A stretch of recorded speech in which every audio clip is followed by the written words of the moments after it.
வேகமா நடங்க. You know, when he got down from the rickshaw yesterday, there were 2 people to bring him inside. நேத்து ஆட்டோல வந்து இறங்கும்போது 2 பேர் தேவைப்பட்டது அவங்கள உள்ள கொண்டு வர்றதுக்கு. Come on, walk faster. சீக்கிரமா நடந்து வாங்க, வேகமா நடந்து வாங்க. Come on, walk faster. இன்னும் வேகமா. Yesterday you had 2 people to bring you from the rickshaw till the உங்களை 2 பேர் நேத்து இங்க உள்ள தூக்கிட்டு வர வேண்டி இருந்தது. Do you remember that? உங்களுக்கு ஞாபகம் இருக்கா? Is it right? Just give him the mic. உங்களுக்கு mic. Just let him face the crowd. இப்போ நீங்க திரும்பி நில்லுங்க. Tell the crowd. நேற்று நான் வரும்போது ஆட்டோவில் வந்தேன். வந்து இறங்கி நடக்க முடியாது. 2 பேர் வந்து தூக்கி தான் என்னோண்டு இருத்தினாங்க. அதுபோல் இன்னும் வரும்போது தான் அதுவுமே வந்தேன். ஆனால் இப்போ வந்து கை ஃபஸ்ட்டு வந்து இப்படி தூக்கலாம் முடியாது, இப்படியே தான் இருக்கும். இப்போ பார்த்தா இப்படி இவ்வளோ வந்து உயர்ந்துருக்கு. முன்னாடி வந்து இதை இப்படி தான் இருக்கும் கை, இதோட தூக்கவே முடியாது. இப்போ பார்த்தா இவ்வளோ வரை தூக்க முடியுது. கையும் காலும் இப்படி தூக்க முடியாத வருது. இப்போ நல்லா தூக்கி நல்ல சரீரம் சுகம் கிடச்சிது. கடவுளுக்கு நன்றி.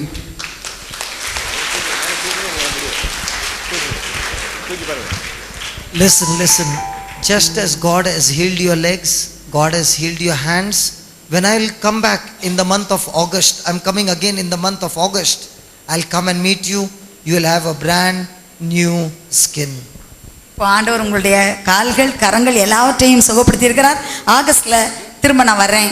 அப்போ வரும்போது முழுவதுமாக. Tell him again. Let doctor finish. Okay, just tell him. சகோதரரே, உங்களுக்கு இப்போ உங்க காலு கையை எல்லாத்தையும் ஆண்டவர் சுகப்படுத்தி இருக்கிறார். சகோதரர் ஆகஸ்ட்ல வர்றாங்க. அப்போ உங்களுக்கு புது தோல். இப்ப சொன்னோம்ல நாமானுக்கு எப்படி சுகமாச்சோ அது மாதிரி பூரணமா நீங்க சுகமாயிருப்பீங்க. Hallelujah. Hallelujah. You know the best part of this person is இந்த சகோதரருடைய சிறப்பான he was sitting there. அவங்க அங்க உட்கார்ந்திருந்தாங்க.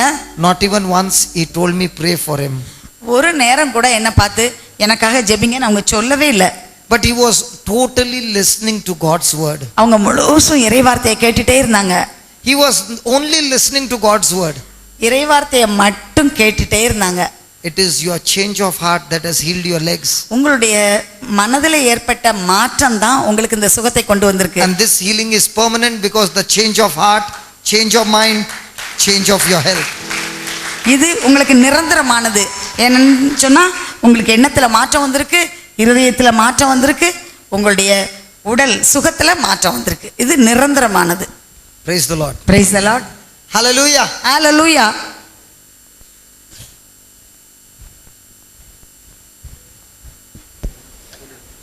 இந்த ப்ரேயர் மீட்டிங் முடிஞ்ச உடனே அவர் வந்து மருந்து வாங்குறதுக்காக 5000 rupees கொண்டு வந்திருக்கிறாரு. அதை வந்து இந்த மீட்டிங்காக நான் டொனேட் பண்ணுறேன்னு சொன்னார். He has brought 5000 rupees to buy medicine after this meeting, but he is going to give the money for the meeting. He is going to donate it. Hold on, just hold it. Doctor, just hold it in your hand, both of you. In Genesis, I want you to listen carefully, young man. நீங்க கவனமா கேளுங்க. உங்களுக்கு in Genesis தொடக்க நூல்ல 14, தொடக்க நூல் 14, don't open, we will just read. There is Melchizedek the high priest. அங்கு மெல்கிசதேக் என்ற குரு, தலைமை குரு, அவரை பற்றி சொல்லப்பட்டிருக்கின்றது. He comes and blesses Abraham. அவர் வந்து ஆபிரகாமை ஆசீர்வதிக்கின்றார். Melchizedek blesses Abraham. மெல்கிசதேக் என்ற தலைமை குரு ஆபிரகாமை ஆசீர்வதிக்கின்றார்.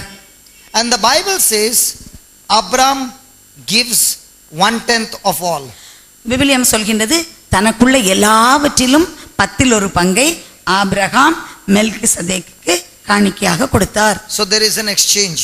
அங்க ஒரு பரிமாற்றம் நடைபெறுகின்றது. Chapter 15 opens up with God's blessing. 15வது அதிகாரம் ஆண்டவருடைய ஆசீர்வாதத்தோடு ஆரம்பிக்கின்றது. God says, Abraham, I'm going to bless you. ஆண்டவர் சொல்கின்றார், ஆபிரகாம் நான் உன்னை ஆசீர்வதிக்க போகின்றேன் என்று சொல்கின்றார். I think the chapter 15 opens with after these events the Lord, after these events, correct? So what happened in 14 in 15 opened the door for blessing. 14வது அதிகாரத்தில் நாம் எதை அங்கு வாசித்து கண்டுகொண்டோமோ அது ஆசீர்வாதத்தோடு 15வது அதிகாரம் இவ்வாறு ஆரம்பிக்கின்றது. இதற்கு பிறகு என்று சொல்லி அங்கு தொடர்ச்சியாக ஆசீர்வாதத்தை 15வது அதிகாரத்தில் நாம் பார்க்கிறோம். சரியா? God said to Abraham, I am going to bless you. ஆண்டவர் ஆபிரகாமிடம் சொன்னார், நான் உன்னை ஆசீர்வதிக்கப் போகின்றேன். Now Abraham is saying, what are you going to bless me, Lord? You have already blessed me so much.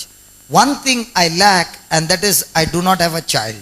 அப்போது ஆபிரகாம் சொல்கின்றார், ஆண்டவரே நீர் என்னை எல்லா வகையிலும் ஆசீர்வதித்திருக்கின்றீர், ஆனால் எனக்கு ஒரே ஒரு குறைதான், எனக்கு குழந்தை இல்லையே என்று சொல்கின்றார். சரியா? And by the 6th, 7th, 8th verse, Abraham believed what instruction God had given him. 5, 6, 7 அந்த வசனத்தை பார்த்தீங்கன்னா அங்க ஆண்டவர் கொடுத்த நியமங்களை ஆபிரகாம் கேட்கின்றார். Correct? Correct? Now I want you to think Abraham was 100, Sarah was 90. ஆபிரகாமுக்கு 100 வயது, சாராவுக்கு 90 வயது. And still they got a son. ஆனா அதுக்கு பிறகு உங்களுக்கு ஒரு குழந்தை கிடைச்சது. Why? எதனால? Abraham believing in what God had said, planted a seed and he named the seed. Abraham ஆண்டவர் சொன்னதை விசுவசித்தார், அவர் ஒரு விதையை விதைத்தார், அதற்கு ஒரு பெயரும் வைத்தார். When you go for Sunday Mass, நீங்க ஞாயிற்றுக்கிழமை பூசைக்கு போகும்போது the offertory is there. அங்க காணிக்கை செலுத்துறோம். Don't take the money and just put it there. இப்படி பணத்தை இப்படி எடுத்து இப்படி போடாதீங்க. You should take it as a seed. நீங்க அதை ஒரு விதை போல எடுக்க வேண்டும். You should pray over it. அதை நீங்க ஜெபிக்கணும். You should name it. அதற்கு என்ன பேரு எதற்குன்னு சொல்லி வைக்கணும். Just as Abraham planted 1/10 of everything and he named the seed a child. Abraham தன்னுள்ள எல்லாவற்றிலும் 10ல் ஒரு பங்கை எடுத்து அதற்கு ஒரு பெயர், ஒரு குழந்தை என்று சொல்லி அவர் அதை கொடுத்தார். Be careful, you can never buy a miracle from God by giving money. நல்ல ஞாபகம் வச்சுக்கோங்க, பணத்தை கொடுத்து ஆண்டவரிடமிருந்து அற்புதத்தை விலைக்கு வாங்க முடியாது. But 100% guaranteed you can plant a seed by faith, taking Abraham as an example. ஆனா விசுவாசத்துல ஆபிரகாமை எடுத்துக்காட்டாக கொண்டு நீங்கள் ஒரு விதையை ஊன்றலாம்.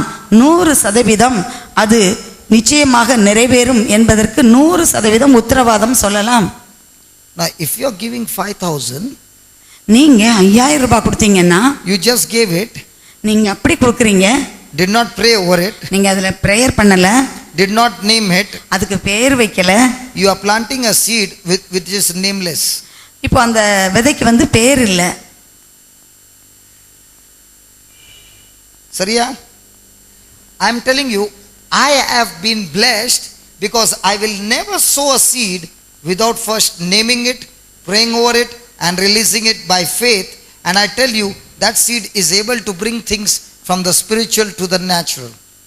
நான் என்னுடைய வாழ்க்கையில ஒருபோதும் இவ்வாறு கொடுக்கும்போது அதை ஒரு விதையாக, அதற்கு ஒரு பெயரோடு நான் விதைக்கின்றேன். அது வளர்ந்து பல மடங்கு ஆண்டவர் கரத்திலிருந்து எனக்கு ஆசீர்வாதத்தை கொண்டு வருகின்றது. Before getting mangoes, does the farmer knows that he should plant a mango seed? மாம்பழத்தை பெற்றுக்கொள்வதற்கு முன்னால் தனக்கு மாம்பழம் வேண்டுமென்றால் ஒரு விவசாயி அதற்கான ஒரு செடியை, அதற்கான ஒரு விதையை ஊன்றுகின்றான். Hello? Come on, yes or no? அப்படிதானே? So once he has planted the mango seed and the tree is growing, now is he worried, will it be chiku, will it be watermelon, will it be jackfruit? Oh God, help me, help me, help me. Jackfruit, no Lord, give me mango. Is he praying like that? அந்த ஒரு மாமரம், அந்த மாங்கொட்டையை வச்சு ஒரு செடி மரமா வந்துட்டு இருக்கு. அப்போ அவனுக்கு ஒரே டென்ஷன், ஐயோ இந்த மரத்துல இருந்து பப்பாளி பழம் பழுத்துருமா, கொய்யா பழம் வந்துருமா, பலாப்பழம் வந்துருமா? Only they know, chiku kuku they do not know. You love papaya? Yes. So what loss came out? Praise the ஐயோ Lord. இந்த பழம் வந்துருமா ஆண்டவரே, எனக்கு மாங்காய் மட்டும்தான், மாம்பழம் வேணும் அப்படி சொல்லுவோமா? சரியா? Praise the Lord. Praise the Please Lord. remember, the Bible says whatever is on earth is a shadow of whatever is in heaven. வேதாகம் விவிலியம் சொல்கின்றது, எதெல்லாம் இங்கு நாம் விதைக்கின்றோமோ அதனுடைய நிழல் விண்ணகத்தில் இருக்கின்றது என்று. சரியா? So if you are a farmer, would you like to plant a seed without name? நீங்க ஒரு விவசாயியா இருந்தா அது என்னதுக்காக, உங்களுக்கு என்ன கிடைக்கணும்னு நினைச்சு ஒரு விதையை ஊன்றுவீங்க, அதுக்கு ஒரு பேர் வைப்பீங்கல்ல. Okay, we will do one thing. நம்ம இப்போ ஒன்று செய்யலாம். We will take the money in a hand, but not give us. Hello. கவனிங்க, We will take the money in a hand, but none of you will give us. Okay? We'll make a prayer on that seed. You go and give anywhere you want. நீங்க இப்போ பணத்தை இடுங்க, அதுக்கு பேர் வைங்க, இங்க கொடுக்காதீங்க, எங்கேயாவது யாருக்காவது கொடுக்க உதவி செய்ய வேண்டிய இடத்துல கொடுங்க, இங்க கொடுக்க வேண்டாம். Everybody is sad. Come on, let's close down. எல்லாருக்கும் கவலையா இருக்கு. Up till now everything was good, healing was good, teaching was good, everything was good. Now money, don't talk. இவ்வளவு நேரம் நல்லா இருந்துச்சு, இறைவார்த்தையெல்லாம் போதிச்சுட்டு இருந்தோம், குணமளித்தலை பார்த்தோம். ஆனா இப்போ பணம்னு வரும்போது கொஞ்சம் கஷ்டமா இருக்கு, அதனால நிறுத்திடுவோம் அதை. Can a farmer get a harvest without planting the seed? ஒரு விதையை ஊண்டாமல் ஒரு விவசாயிக்கு அறுவடை செய்ய முடியுமா?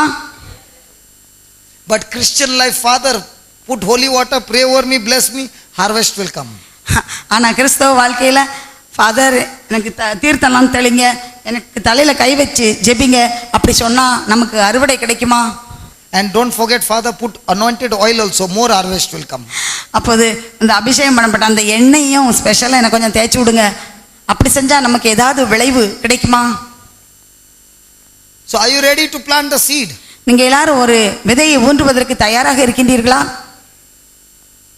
Take the money in your hand. பணத்தை கையில் எடுத்துக்கங்க.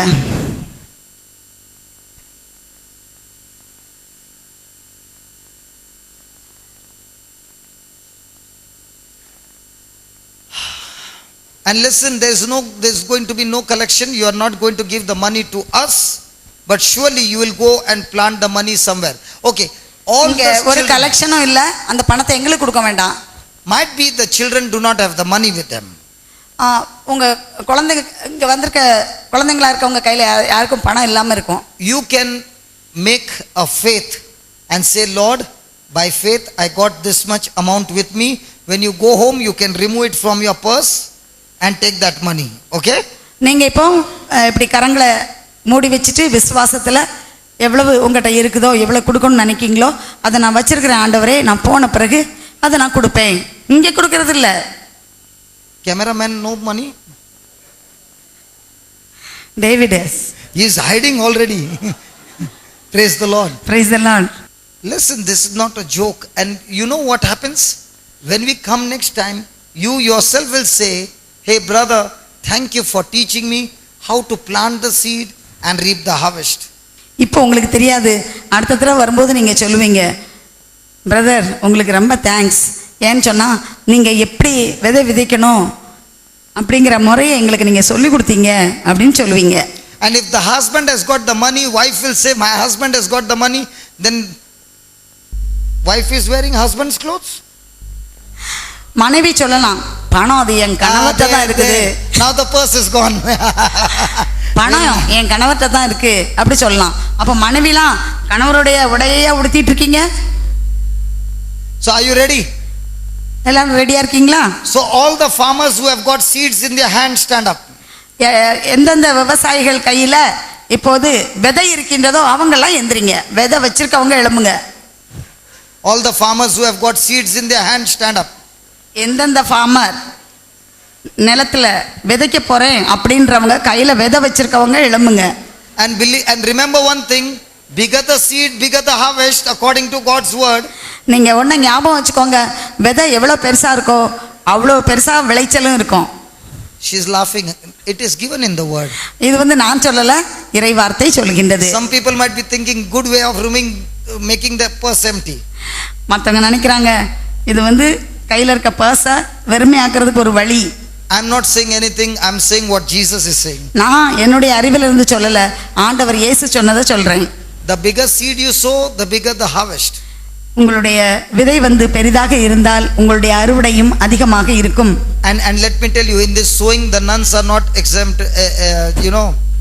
What do you say for that? அருள் சகோதரிகள் இதற்கு விதிவிலக்கல்ல. The nuns are also included. அவர்களும் இதில் இணைக்கப்பட்டிருக்கின்றார்கள். That nun is already ready. Fathers are also ready. Praise the Lord. அருள் தந்தையர்களும் தயாராக இருக்கின்றார்கள். Yes, fathers are also ready. So praise God, all the people are ready. இப்போது எல்லோரும் தயாராக இருக்கிறோம். See, one person's faith made all of us to be givers. ஒரு மனிதருடைய விசுவாசம் நம் எல்லோரையும் கொடுப்பதில் விசுவாசம் உள்ளவர்களாக ஆக்கி இருக்கின்றது. And if you are not a giver, you will never be blessed. நீங்கள் கொடுப்பவராக இல்லாவிட்டால் உங்களுக்கு ஒரு நாளும் ஆசீர்வாதம் கடந்து வராது. Children who do not have the money at present, but you got it there and you are ready to give, stand up. உங்களுக்கு இங்க பணம் இல்ல, அங்க வச்சிருக்கீங்க, உங்கள்கிட்ட இருக்கத்துல இருந்து எவ்வளவு கொடுக்கணும்னு நீங்க மனசுல நினைச்சிருக்கீங்களோ நீங்க கையை இப்படி பொத்திட்டு எந்திரிங்க. You are ready to give? No? அந்த நினைச்சுக்கங்க, உங்க Hello? கொடுக்கறதுக்கு தயாரா இருக்கிறீங்க போனதுக்கு பிறகு. Say this, Lord Jesus, ஆண்டவராய் இயேசுவே, I thank you for teaching me this beautiful truth. எங்களுக்கு இந்த உண்மையை நீர் கற்றுக் கொடுப்பதற்காக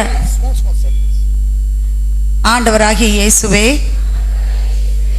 எங்களுக்கு இந்த உண்மையை நீர் கற்றுக் கொடுப்பதற்காக உமக்கு நன்றி செலுத்துகின்றோம்.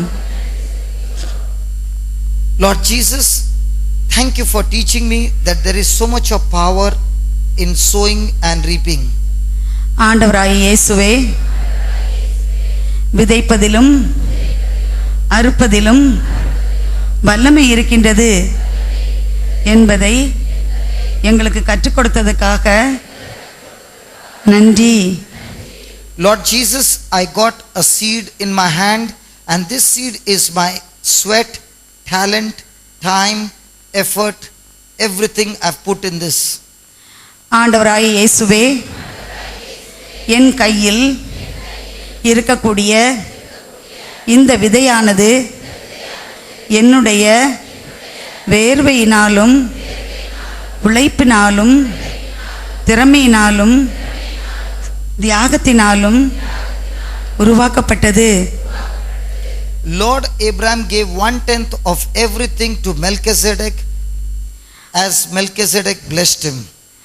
ஆண்டவராகிய இயேசுவே, ஆபிரகாம் தனக்குள்ள எல்லாவற்றிலும் 10% மெல்கிசதேக் என்ற தலைமை குருவுக்கு காணிக்கையாக கொடுத்தார். அவரும் ஆபிரகாமை ஆசீர்வதித்தார். Lord Jesus, Abraham then by faith poured out his heart and named the seed that he has no children. ஆண்டவராகிய இயேசுவே, ஆபிரகாம் தனக்கு குழந்தை இல்லை என்ற அந்த விதையை விசுவாசத்தோடு ஊன்றினான். In the same way, Lord, I am not buying a miracle, but I am activating my faith. ஆண்டவரே, அதுபோலவே நான் ஒரு அற்புதத்தை விலைக்கு வாங்கவில்லை, மாறாக என்னுடைய விசுவாசத்தை நான் செயல்படுத்த தூண்டுகிறேன். Lord, I name this seed. Now put your heart's desire, what you want to name, but let that desire be in line with God's word. Nothing ungodly, but only godly. இப்போது நீங்க இந்த விதைக்கு ஒரு பெயர் வைக்க போறீங்க. அதை நீங்க விசுவாசத்தோடு அதற்கு என்ன நோக்கம், என்ன பெயர்னு சொல்லி அதுக்கு பெயர் வைங்க. ஆனால் அது கடவுளை சார்ந்ததாக ஏற்புடையதாக இருக்கட்டும், அதற்கு அப்பாற்பட்டதாக இல்லாமல் நீங்கள் இப்போது அதற்கு ஒரு பெயர் வைத்துக் கொள்ளுங்கள். You can put more than one desire, no problem. ஒன்றுக்கு மேற்பட்ட விருப்பத்தை நீங்கள் அதிலே இணைத்துக் கொள்ளலாம். You can sow the seed and say, Lord, I pray for the blessing of my marriage, the blessing on my children, the blessing in my job, the blessing in my finances. Might be there is a court case, whatever. Just name the seed. இப்போது நீங்கள் உங்களுடைய இதய விருப்பம், எனக்கு ஒரு திருமணம் நடக்க வேண்டும், என் குழந்தைக்கு வேலை கிடைக்க வேண்டும், எங்களுக்கு பணத்தில் இருக்கின்ற சிக்கல் தீர வேண்டும், அல்லது எனக்கு பதவியிலே உயர்வு கிடைக்க வேண்டும், அல்லது எனக்கு நீதிமன்றத்தில் வழக்கு இருக்கின்றது, அந்த வழக்கு சரியாக வேண்டும், என் மகனுக்கு குழந்தை வேண்டும், தொழில் நன்றாக நடக்க வேண்டும், இத்தகைய எந்த விருப்பமானாலும் அந்த விருப்பத்தை இதில் நீங்கள் சேர்த்து கொள்ளுங்கள். This seed can be also named, Lord, I want freedom from sickness, freedom from sin. இதை கூட நீங்கள் சேர்த்து கொள்ளலாம். அந்த விதையிலே, ஆண்டவரே எனக்கு வியாதியிலிருந்து விடுதலை வேண்டும், என்னுடைய நோயிலும் இன்னும் பாவ நாட்டங்களிலும் எனக்கு விடுதலை வேண்டும் என்று நீங்கள் சேர்த்து கொள்ளலாம். You can name the seed for somebody else as a proxy. நீங்கள் மற்றவர்களுக்காக பரிந்துரை செய்து மற்றவர்களுக்கு வாழ்க்கையிலே நன்மை நடக்க வேண்டும் என்றால் அதையும் சேர்த்து கொள்ளலாம். Say this, Lord Jesus, ஆண்டவராகிய இயேசுவே, I ask you to bless this seed. நான் இந்த விதையை ஆசீர்வதிக்கும்படியாக உம்மை மன்றாடுகிறேன். Seal this seed with the fire of your spirit and with your precious blood. இந்த விதையை உமது ஆவியின் ஆற்றலினாலும் திரு இரத்தத்தினாலும் முத்திரையிடும். Lord, I made a decision to plant this seed in your kingdom. ஆண்டவரே, இந்த விதையை உமது ஆட்சியில் உமது அரசில் ஊன்றி வைக்க நான் தீர்மானித்துள்ளேன். And I believe, O Lord, that this seed is growing and sprouting and bringing forth the harvest of the desire of my heart. ஆண்டவரே, விசுவாசத்தில் இந்த விதை முளைத்து வளர்ந்து பலன் கொடுக்கின்றது, என் விருப்பத்தை நிறைவேற்றுகின்றது என்று நம்புகின்றேன். Lord Jesus, Abraham obeyed, believed, and therefore the harvest was manifested in his life. In the same way, from now on, I am submitted to God's word, I am obeying God's word, I am believing God's word, and the desire of my heart has manifested in your name, Jesus. ஆண்டவராகிய இயேசுவே, Abraham ஆண்டவருடைய வார்த்தையை விசுவசித்தார், நம்பினார், ஏற்றுக்கொண்டார். அது அவரது வாழ்க்கையில் ஆசீர்வாதமாக வெளிப்பாடாக தோன்றியது. அதுபோல் நானும் இறை வார்த்தையை நம்புகின்றேன், விசுவசிக்கின்றேன், ஏற்றுக்கொள்கின்றேன். என்னுடைய விருப்பம் வெளிப்பாடாக நிறைவேற்றப்பட போவதற்காக நன்றி செலுத்துகின்றேன். Praise the Lord. Praise the Lord. Hallelujah. Hallelujah. Please do not use this seed. Go and bless somebody. Okay? இந்த விதையை வேறு எதற்கும் பயன்படுத்தாதீர்கள். யாருக்காவது ஆசீர்வாதமாக இருக்கும்படியாக, யாருக்காவது உதவியாக இருக்கும்படியாக இதை விதையுங்கள். This is a seed that does not belong to you to use it, but you have to use it for somebody else.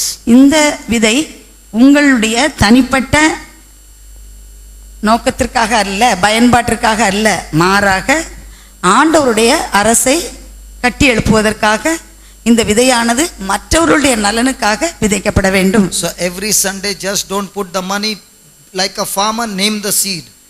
ஒவ்வொரு ஞாயிற்றுக்கிழமையும் நீங்கள் காணிக்கை கொடுக்கும்போது ஒரு விவசாயி எவ்வாறு எதை பெற்றுக்கொள்ள வேண்டும் என்று பெயரிட்டு விதையை ஊன்றுகின்றானோ அதுபோல் நீங்களும் கொடுங்கள். Now, how long you are standing? எவ்வளவு நேரம் இப்போ நீங்க நின்றுட்டே இருக்கீங்க? But could you stand before? இதுக்கு முன்னால இப்படி அரை மணி நேரம் நிக்க முடியுமா? இதுக்கு முன்னால சகோதரருக்கு அரை மணி நேரம் நிக்க முடியாது. இப்போ இன்னைக்கு நின்றுருக்காங்க. God bless him. Praise the Lord. Praise the Lord. See, one person's faith changed the whole teaching, the whole atmosphere. ஒரு சகோதரருடைய விசுவாசம் இந்த சூழ்நிலையே மாற்றி விட்டது. எல்லோருடைய விசுவாசத்தையும் அது உறுதிப்படுத்தி இருக்கின்றது. So did Sarah get a child? சாராவுக்கு ஒரு குழந்தை பிறந்ததா? She became pregnant after that? அதற்கு பின்பு அவர்கள் குழந்தையை கருத்தரித்தார்களா?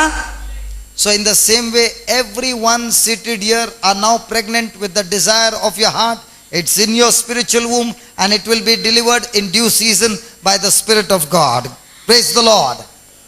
எவ்வாறு சாரா கருத்தரித்து ஒரு மகனை பெற்றெடுத்தார்களோ அதுபோல இப்போது இறை வார்த்தை என்ற அந்த ஆன்மீக அந்த விதையானது நம்முடைய ஆன்மீக அந்த கருவறையிலே அது இப்போது கருத்தரித்திருக்கின்றது.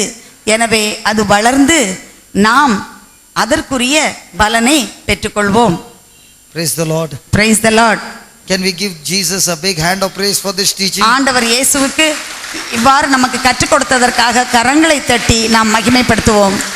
If you believe this teaching, can you be broken? Hello, if you believe this teaching, can you be broken? இந்த போதனையை நீங்கள் கேட்ட பிறகு நீங்கள் உடைந்து போகலாமா? That's why Jesus said it is more blessed to give than to receive. அதனால்தான் ஆண்டவர் பெறுவதினும் கொடுப்பதே மேல் என்று சொன்னார்.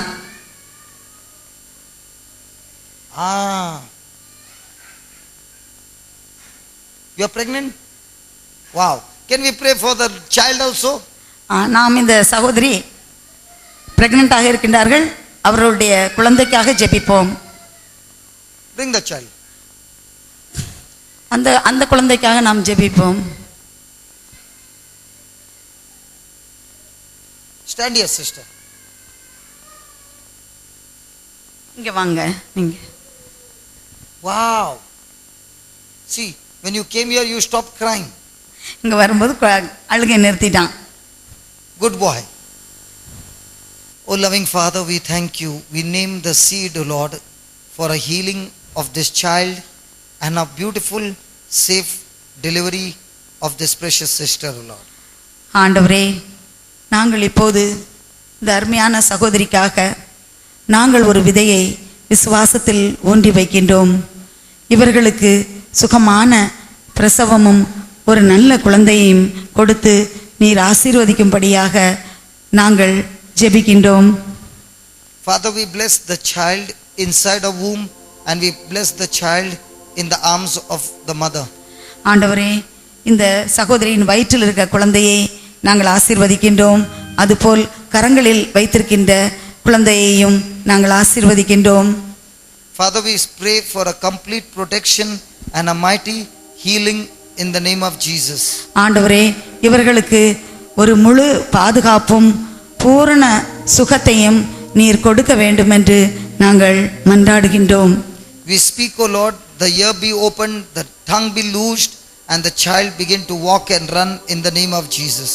ஆண்டவரே, உம்முடைய நாமத்தினால் இந்த குழந்தையுடைய காதுகள் திறக்கப்படவும் நாவுகள் கட்டவிழ்க்கப்படவும் இறங்கி ஓடி விளையாடி சுகமாக இருக்கவும் வேண்டும் என்று ஜெபிக்கின்றோம். Lord, you are faithful to your word and your word never comes back empty. ஆண்டவரே, உம்முடைய வார்த்தைகள் உண்மை உள்ளவை, நீர் பிரமாணிக்கம் உள்ளவர். எனவே உம்முடைய வார்த்தைகளை நீர் நிறைவேற்றுவதில் மிகவும் அக்கறை உள்ளவராக இருப்பதற்காக நன்றி செலுத்துகின்றோம். We thank you and we praise you, Father, for answering our prayer in Jesus' name. ஆண்டவர் இயேசுவின் பெயரால் எங்கள் மன்றாட்டுக்கு நீர் செவிசாய்த்து இந்த நாங்கள் கேட்ட மன்றாட்டை நிறைவேற்றியதற்காக நாங்கள் உமக்கு நன்றி செலுத்துகின்றோம். Praise the Lord. Praise the Lord. Okay, keep on saying. From yesterday, has your child been better?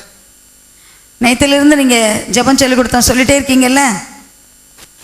நீங்களும் The one in pink. From yesterday, has your child been better?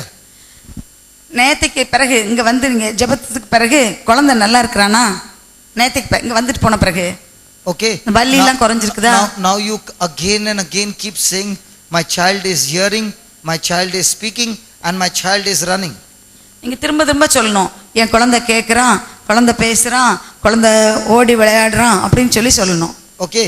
And don't always keep him holding, make him stand on his legs. எப்பவும் தூக்கி வச்சுட்டே இருக்காதீங்க, நடக்க விடுங்க. Okay. God bless you. ஆண்டவர் உங்களை ஆசீர்வதிக்கட்டும்.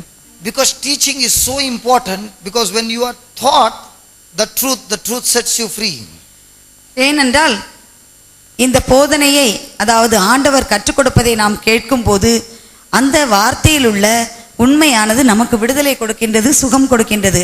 We take the example of Jesus as a teacher who is meek and compassionate. நாம் ஆண்டவர் இயேசுவை எடுத்துக்காட்டாக கொள்வோம்.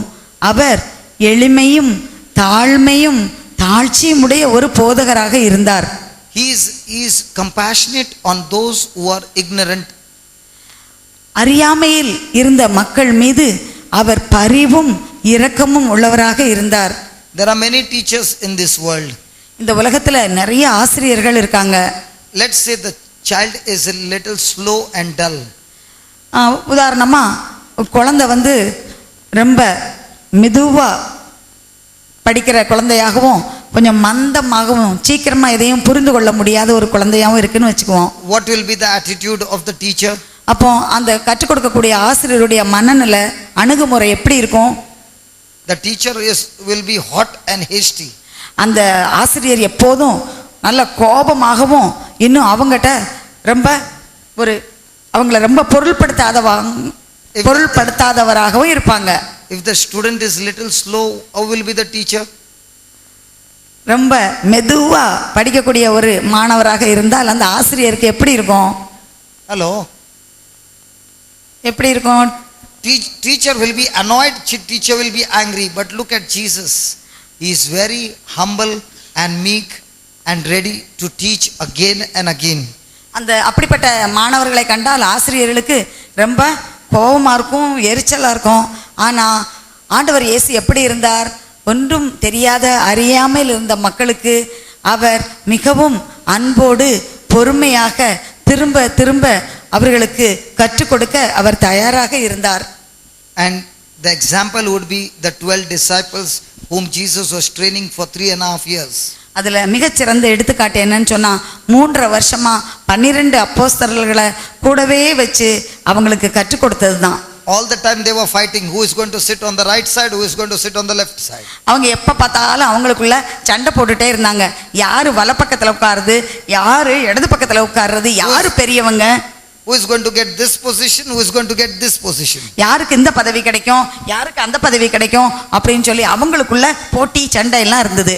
How much Jesus must have gone through. அப்ப ஆண்டவர் இயேசு இதெல்லாம் எவ்வளவு தூரம் இதெல்லாம் பார்த்து சகிச்சுக்கிட்டே இருந்திருப்பாரு. How patient and loving Jesus is, that with patience and love he is able to open their understanding. அவருக்கு எவ்வளவு ஒரு பொறுமையும் அன்பும் அவருக்கு இருந்திருக்க முடியும். அந்த பொறுமையினாலும் அன்பினாலும் அந்த அப்போஸ்தலர்களுக்கு புரியக்கூடிய ஒரு மனநிலையை அவர் உருவாக்கினார். And because Jesus was mild and understanding and gentle, he could use this 12, out of which some were fishermen, who were arrogant, who were ignorant. He could use them to spread the gospel of the kingdom of God.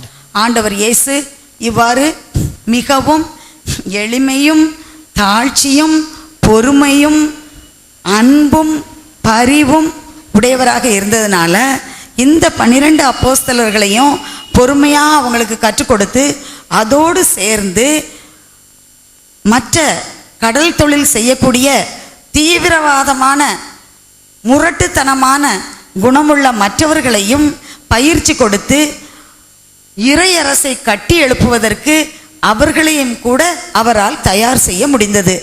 Who made the maximum mistakes among the 12? இந்த 12 பேர்ல ரொம்ப தப்பு செய்யறது யாரு? Peter. பேதுரு. Who denied him? யாரு மறுதலிச்சது? Peter. பேதுரு. And whom did he make the leader? யார் அவர் பெரிய தலைமையா திருச்சபைக்கே தலைவராக ஏற்படுத்தினார்? பேதுரு. That's the mark of a humble and meek person.